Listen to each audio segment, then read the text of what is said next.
మనం ఈ అధికారాల గురించి తెలుసుకోవాలండి. ఒక్కొక్క అధికారం గురించి మనం తెలుసుకుందాం. మొదట్లో గవర్నర్ అధికారాల్లో కార్యనిర్వహణ అధికారాలు ఏవో చూద్దాం.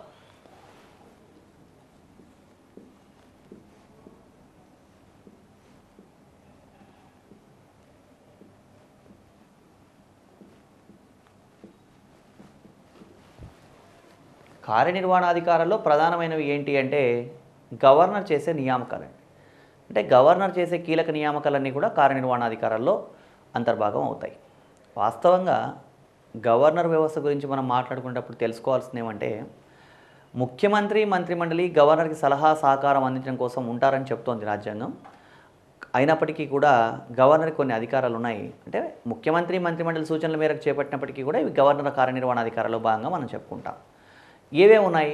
గవర్నర్ ఎవరెవరిని నియమిస్తాడు అంటే ఆర్టికల్ 164 ప్రకారం ముఖ్యమంత్రి అదేవిధంగా అతని సూచనల మేరకు మంత్రిమండలిని నియమిస్తాడు. ముఖ్యమంత్రి మంత్రిమండలి నియమించేది ఎవరు అంటే గవర్నర్. ఇక్కడ ముఖ్యమంత్రి మంత్రిమండలి నియమించడం మాత్రమే కాదండి, అంత మాత్రమే కాకుండా ఛత్తీస్గఢ్, జార్ఖండ్ ఇలాంటి రాష్ట్రాల్లో అవసరం మేరకు గిరిజన సంక్షేమ శాఖ మంత్రిని కూడా నియమించే అధికారం గవర్నర్కు ఉంటుందండి. అంటే ఇక్కడ ఈ రాష్ట్రాలకు సంబంధించినటువంటి అవసరం మేరకు గిరిజన సంక్షేమ శాఖ మంత్రిని కూడా నియమించేది గవర్నర్. అదేవిధంగా ఇంకా ఎవరెవరు నియమిస్తాడు గవర్నర్ అంటే ఆర్టికల్ 165 ప్రకారం అడ్వకేట్ జనరల్ నియమిస్తాడు.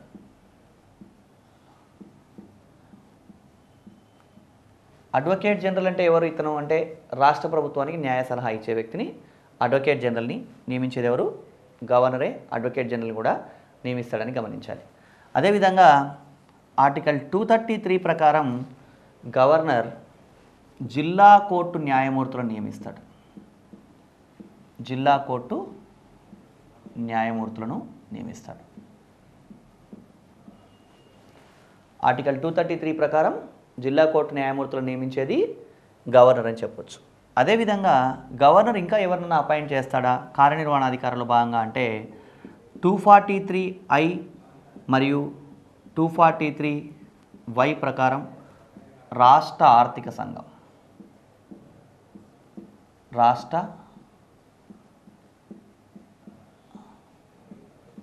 ఆర్థిక సంఘాన్ని నియమించేది ఎవరు? గవర్నర్. అదేవిధంగా 243K మరియు 243ZA KZA ప్రకారం రాష్ట్ర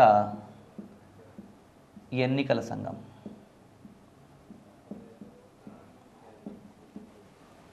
రాష్ట్ర ఎన్నికల సంఘాన్ని నియమించేది కూడా ఎవరు? గవర్నర్. అంటే ఇవన్నీ కూడా నియామకాలండి, కార్యనిర్వహణాధికారంలో భాగంగా నియామకాల్లో ఉంటాయి. అదేవిధంగా కార్యనిర్వహణాధికారంలో భాగంగానే ఇంకా గవర్నర్ ఇంకా ఎవరు నియమిస్తాడు అంటే గవర్నర్ అనే వ్యక్తి రాష్ట్ర స్థాయిలో ఒక ఛాన్సలర్గా వ్యవహరిస్తాడు కాబట్టి భిన్నమైనటువంటి విశ్వవిద్యాలయాలకి, యూనివర్సిటీస్కి, రాష్ట్ర స్థాయి విశ్వవిద్యాలయాలకి వైస్ ఛాన్సలర్ కూడా అపాయింట్ చేస్తాడు. సో ఇవన్నీ కూడా ప్రధానంగా గవర్నర్ చేసేటువంటి కార్యనిర్వహణాధికారాల్లో భాగమని మనం చెప్పవచ్చు. ఇవి గవర్నర్కి సంబంధించినటువంటి కార్యనిర్వహణాధికారాలను గమనించాలి.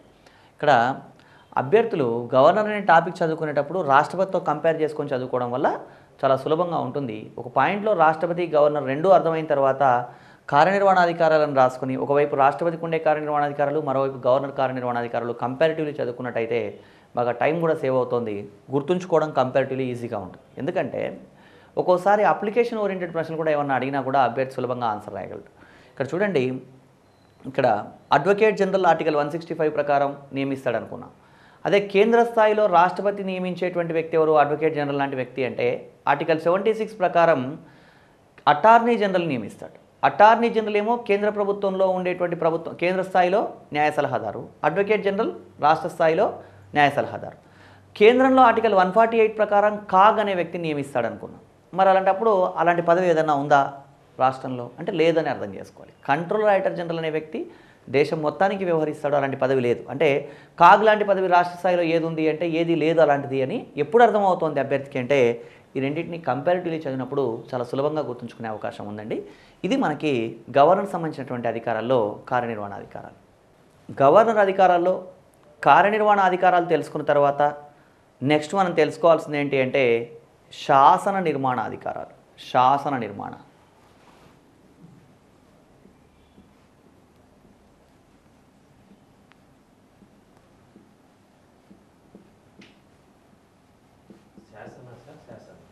శాసన నిర్మాణాధికారాలు లెజిస్లేటివ్ పవర్స్ అండి.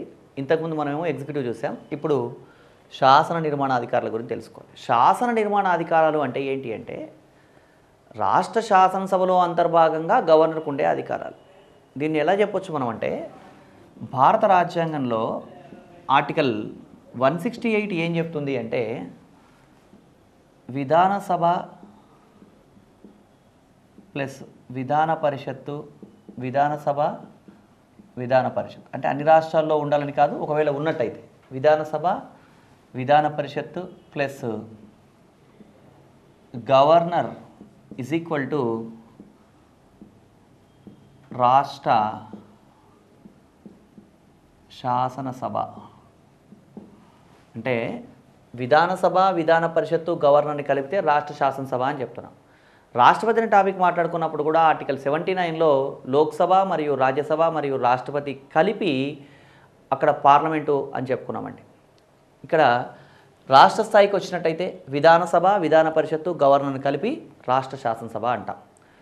దీన్ని మనం ఎలా అర్థం చేసుకోవాలి అంటే గవర్నర్ అనేవాడు రాష్ట్ర శాసనసభలో అంతర్భాగం అని అర్థం చేసుకోవాలి. అంటే ఎగ్జామ్లో ప్రశ్న అడగవచ్చు, గవర్నర్ రాష్ట్ర శాసనసభలో సభ్యుడా కాదా అంటే మనం జనరల్గా చూసినప్పుడు విధానసభ ప్లస్ విధాన పరిషత్తు గవర్నర్ ఈజ్ ఈక్వల్ టు రాష్ట్ర శాసనసభ కాబట్టి గవర్నర్ అనే వ్యక్తి కూడా రాష్ట్ర శాసనసభలో సభ్యుడేమో అని అనుకునే అవకాశం ఉంది. కానీ గవర్నర్ అనే వ్యక్తి రాష్ట్ర శాసనసభలో అంతర్భాగం కానీ సభ్యుడు కాదు. సభ్యుడు అంటే అర్థం ఏంటి?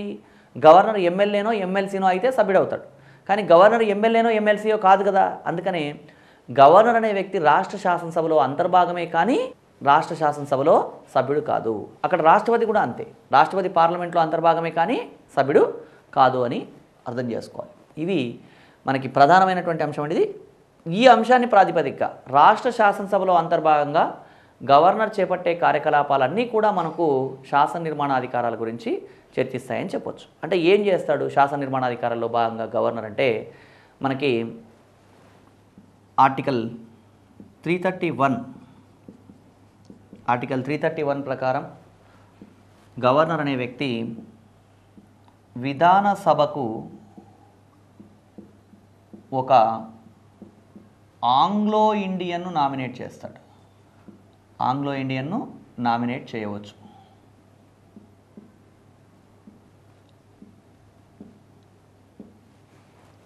ఆంగ్లో ఇండియన్ను నామినేట్ చేయడానికి అవకాశం ఉందండి. అంటే గవర్నర్ కావాలనుకుంటే ఏం చేయొచ్చు, ఒక ఆంగ్లో ఇండియన్ను నామినేట్ చేయడానికి అవకాశం ఉందండి. అదేవిధంగా గవర్నర్ ఇంకా ఏం చేయొచ్చు అంటే ఆర్టికల్ 171 ప్రకారం విధాన పరిషత్లో 1/6 వంతు సభ్యులను నామినేట్ చేస్తాడు.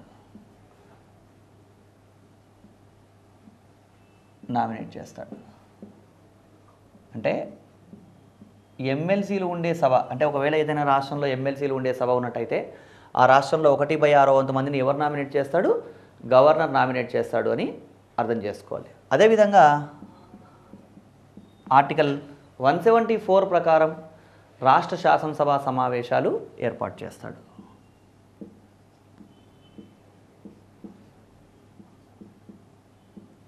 రాష్ట్ర శాసనసభ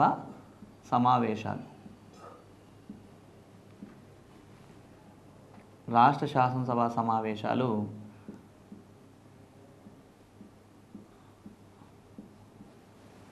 ఏర్పాటు చేస్తాడు. ఇంకా ఏం చేస్తాడు శాసన నిర్మాణ అధికారంలో భాగంగా గవర్నర్ అంటే ఆర్టికల్ 175 ప్రకారం రాష్ట్ర శాసనసభను ఉద్దేశించి ప్రసంగిస్తాడు.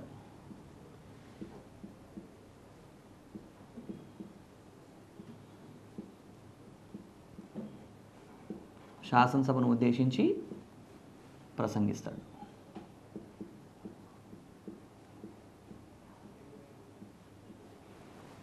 అదేవిధంగా ఆర్టికల్ 176 ప్రకారం అయితే ప్రత్యేక సందేశాలు కూడా పంపవచ్చు. ఆర్టికల్ 176 ప్రకారం గవర్నర్ ప్రత్యేక సందేశాలు పంపవచ్చండి. ఎవరికి అంటే రాష్ట్ర శాసనసభకు ప్రత్యేక సందేశాలు పంపవచ్చు. ఇంకా ఏం చేస్తాడు గవర్నర్ అంటే ఆర్టికల్ 213 ప్రకారం రాష్ట్ర శాసనసభ సమావేశాల్లో లేనప్పుడు ఆర్డినెన్సులు జారీ చేస్తాడు. ఆర్డినెన్సులు